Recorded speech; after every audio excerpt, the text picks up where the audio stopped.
یو پکې ماته وویل ته ویره کاري صاحب مثال د بختي رحمان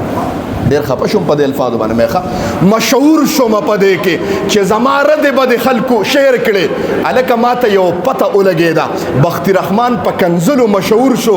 زما یو تجربه شوه محترمو چې زمونږ د امت کنزل ډېرې پروموټ کوي ورنه ما په څو جمعونو په سیرت بیان شروع کړی یا څوک نه اوري توجه شته سیرت مې بیان کړی ډېرو کمو خلکو ته به رسیږي لیکن چې په دې سوشل میډیا کې چا سره د فیسبوک پیج دی کلوکه په هغه باندې به زما د منبر هغه بیاني د هغه په پیج به زما بیاني زما تجربه وشوه مې دا قوم رد به د ډېر پروموټ کوي او یو بله وایي د امن خبره نه کوي ملا تاسو ته ویم د جناب محمد رسول الله امتیانو د امن خبرې نه کوي کم مولیانو چې د امن خبرې کړي تا د هغه د بچو تپوس کړی دی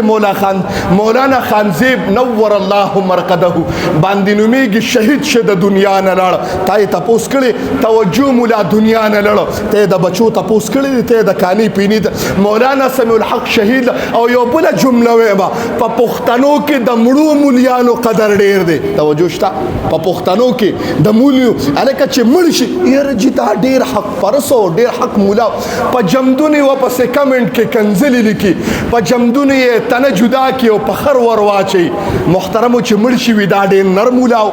دا زمونږ د پښتنو څنګه شعور دی ستا مړ مولا خوخت جمدې دی نه دی خوخ چې قتل شي نو ستا خوخت اے د جناب محمد ستا اس کې غرض نشتا قسم دې کې مولیانو سره دې مینې ته مولیان قتل کې پس چل باندې کم چې لاړ دنیا ته تاک کم د بچی تپوس کړي ما ته وای د کم یو تا د کم یو د بچی تپوس کړي چې بچی پلار د دنیا نه لړته یتیم شي راځه زستا د کفالی ذمہ واره ما بچی راځه زستا د جامو ذمہ واره ما بچی راځه زستا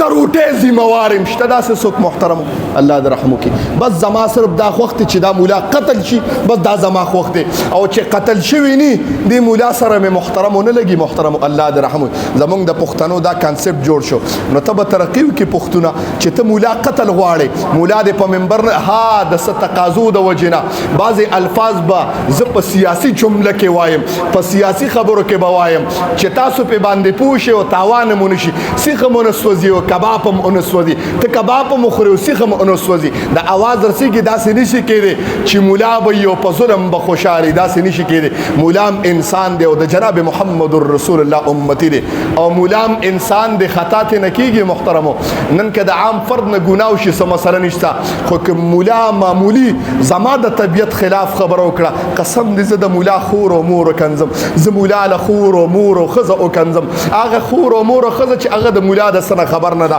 زه د مولا پټکې ځمکې ته راواچوم زه ته ګیره وخرایم په سوشل میډیا باندې زه په جینۍ باندې کینم ای بربنډ تصویر سپټکې راوالم او بربنډ جینۍ باندې واچوم نن زما دا ناموس پاتې شه محترم زه دې دغه ته پاتې شم